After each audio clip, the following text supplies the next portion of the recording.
नमस्कार। वर्मा स्टोरीज में आपका स्वागत है। मैं हूं आपका दोस्त विवेक वर्मा।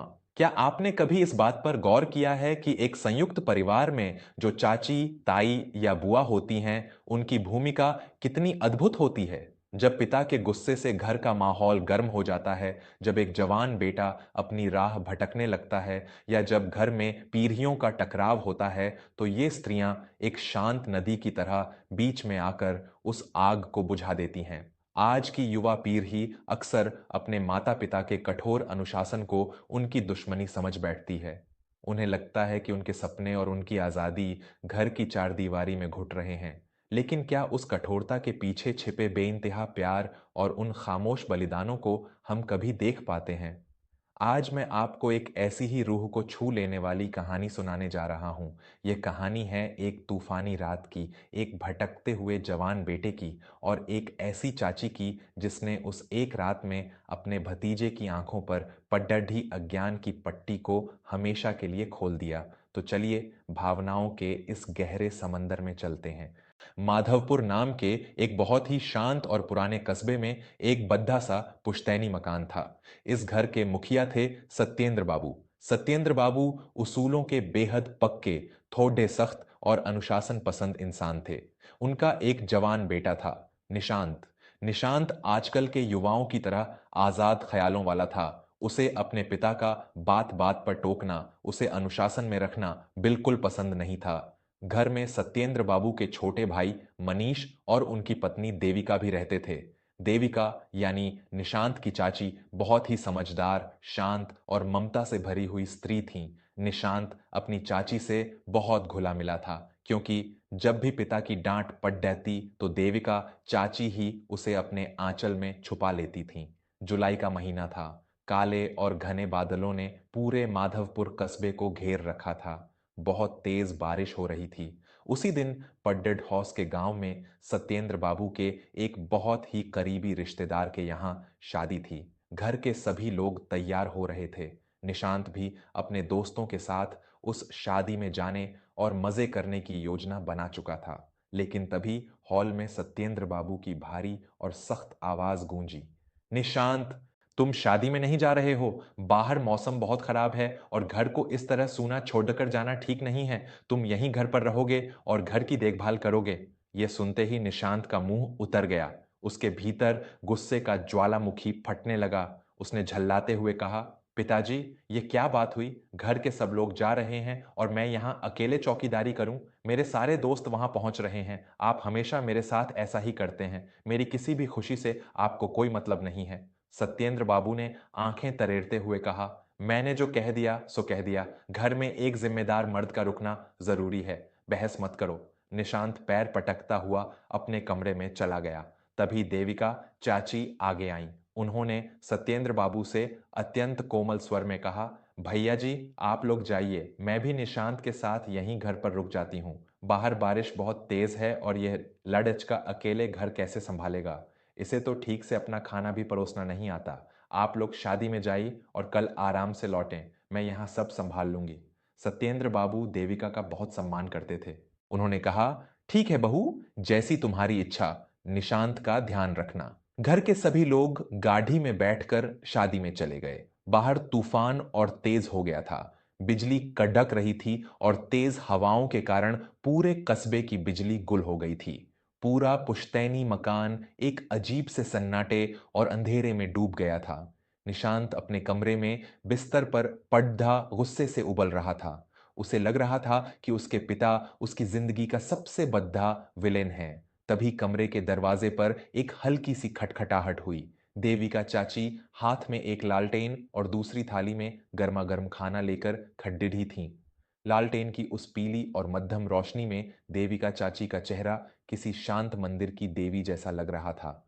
चाची ने मुस्कुराते हुए कहा, क्या बात है मेरे शेर, आज तो बहुत गुस्सा आ रहा है। चलो उठो, मैंने तुम्हारे लिए तुम्हारे पसंद के पकौड़े और आलू की सब्जी बनाई है। बाहर बहुत अच्छी बारिश हो रही है। चलो छत वाले बरामदे में बैठकर खाते हैं। निशांत का गुस्सा अपनी चाची के सामने कभी नहीं टिक पाता था। वह बिना कुछ कहे उठा और चाची के साथ छत के उस ढके हुए बरामदे में आ गया। दोनों लालटेन की रोशनी में आमने सामने बैठ गए। बाहर बारिश की बूंदें छज्जे पर गिरकर एक बहुत ही मधुर संगीत पैदा कर रही थीं। निशांत ने खाना शुरू किया, लेकिन उसका मन अभी भी शांत नहीं था। उसने आखिरकार अपने दिल की भद्दास निकालते हुए कहा, चाची, आप तो जानती हैं ना कि पिताजी हमेशा मेरे साथ कैसा व्यवहार करते हैं।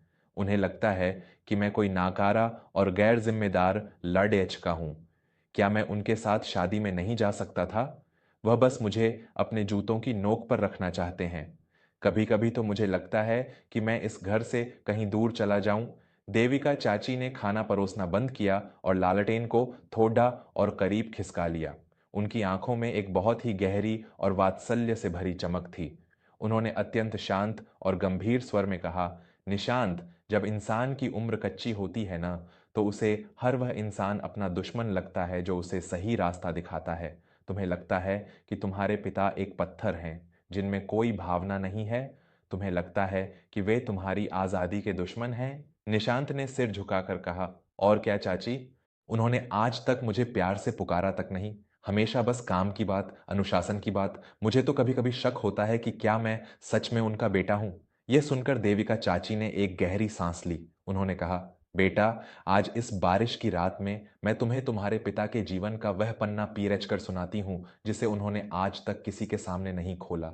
वह सत्य जिसे सुनकर शायद तुम अपने पिता को भगवान का दर्जा दे दोगे। निशांत ने हैरानी से अपनी चाची की तरफ देखा। देविका चाची ने उस अतीत के पन्नों को खोलते हुए कहा, निशांत, तुम्हें आज यह बड्ढा सा मकान, यह भरा पूरा परिवार बहुत आसानी से मिल गया है। लेकिन क्या तुम जानते हो कि जब तुम्हारे पिता सिर्फ 15 साल के थे, तब तुम्हारे दादाजी का देहांत हो गया था। घर में अन्न का एक दाना नहीं था। तुम्हारे चाचा यानी मेरे पति मनीष उस समय मुश्किल से 5 साल के थे। चाची की आवाज भर्राने लगी थी। तुम्हारे पिता ने अपनी पढ़ाई छोड़ डाच दी थी निशांत। 15 साल की उम्र में जब बच्चे खेलते हैं, तब तुम्हारे पिता शहर की एक रुई की मिल में बोरियां ढोते थे। दिन भर उनकी पीठ पर भारी बोरियां लदी रहती थीं। जब वे रात को घर लौटते थे, तो उनके कंधों से खून रिसता था, लेकिन उन्होंने कभी उफ तक नहीं की। निशांत के हाथों से पकौधे का टुकड़ा छूट गया। वह एक तक अपनी चाची को सुन रहा था। तुम्हारे चाचा को अच्छी शिक्षा मिल सके, इसके लिए तुम्हारे पिता ने कई कई दिन सिर्फ एक वक्त की सूखी रोटी खाकर गुजारे हैं। एक बार कड़ाके की ठंड में तुम्हारे पिता के पास पहनने को कोट नहीं था। उन्होंने अपनी जमा पूंजी से तुम्हारे चाचा के लिए गर्म कपड़े खरीदे और खुद पूरी सर्दियां एक पतले से सूती कुर्ते में निकाल दी। उन्होंने अपनी जवानी, अपने सारे शौक, अपने सारे सपने उस गरीबी की भट्ठी में जला दिए ताकि आज हम सब इस मकान में सुकून की सांस ले सकें।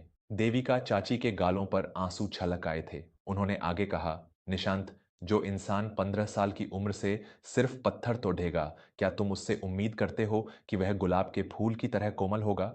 तुम्हारे पिता कठोर इसलिए नहीं हैं कि वे तुमसे नफरत करते हैं। वे कठोर इसलिए हैं क्योंकि वे डरे हुए हैं। निशांत ने रुंधे हुए गले से पूछा, डरे हुए? पिताजी किससे डरे हुए हैं चाची? तुमसे डरे हुए हैं बेटा। देविका ने सीधे निशांत की आंखों में देखते हुए कहा, उन्हें डर है कि अगर उन्होंने तुम्हें आजादी दी, अगर उन्होंने तुम्हें छूट दी, तो कहीं तुम अपनी राह से भटक ना जाओ। उन्होंने जो गरीबी, जो दर्द और जो कांटे अपने जीवन में देखे हैं, वे नहीं चाहते कि उन कांटों की परछाई भी तुम्हारे जीवन पर पड़ डे।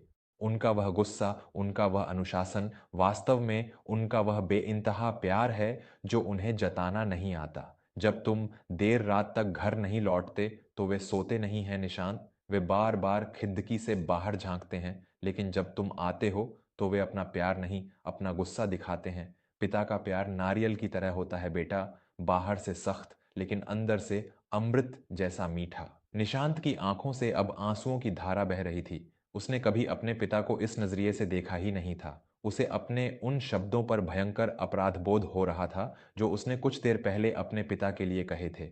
निशांत ने सिसकते हुए कहा, चाची, मैं कितना बड्ढा मूर्ख हूं।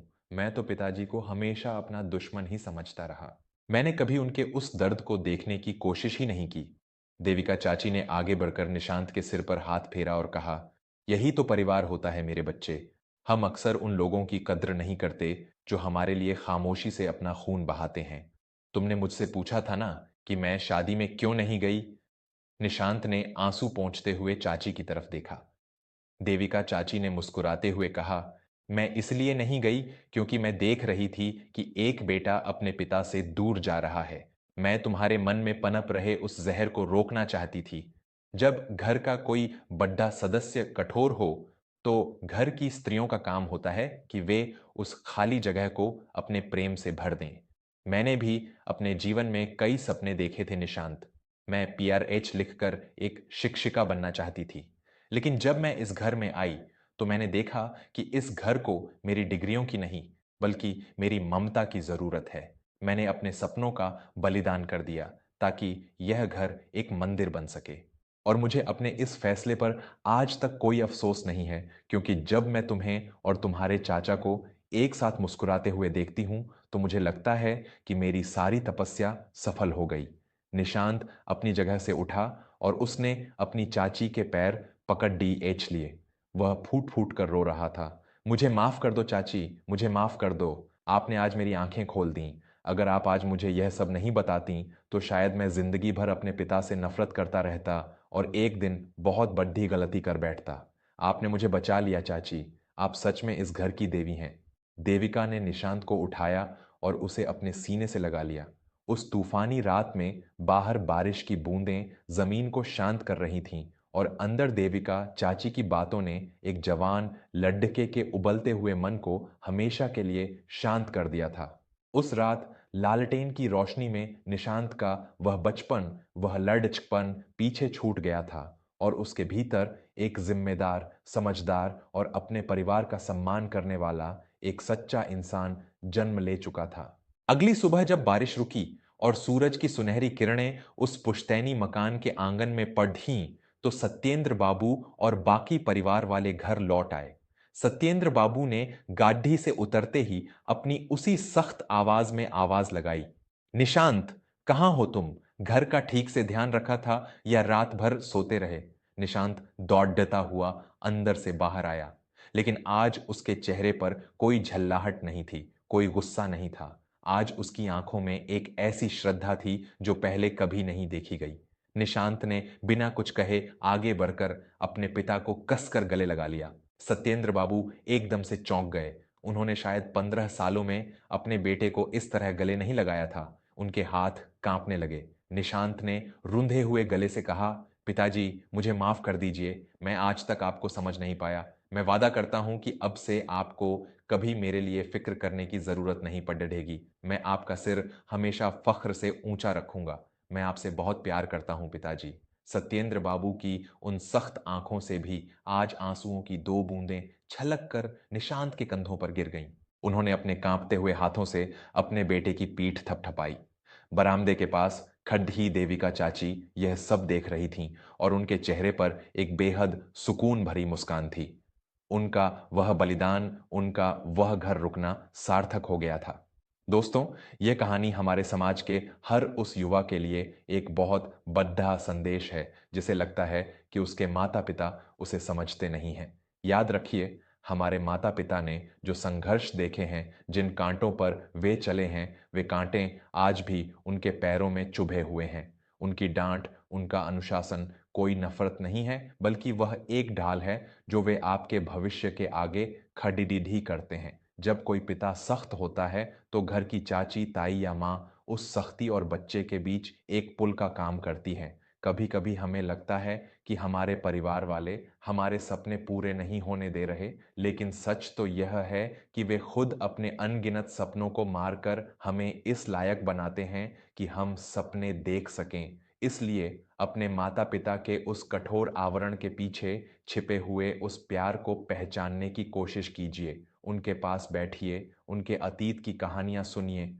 यकीन मानिए, जिस दिन आप उनके संघर्षों को जान लेंगे, उस दिन आप उनके सामने कभी आवाज ऊंची नहीं कर पाएंगे। आपको यह कहानी कैसी लगी? क्या आपके परिवार में भी कोई ऐसा है जो बाहर से बहुत सख्त है, लेकिन अंदर से आपको बहुत प्यार करता है? क्या आपकी भी कोई ऐसी चाची, बुआ या माँ है जिन्होंने आपको हमेशा पिता की डांट से बचाया है? अपने विचार और अपने अनुभव नीचे कमेंट में लिखकर हमारे साथ जरूर साझा करें।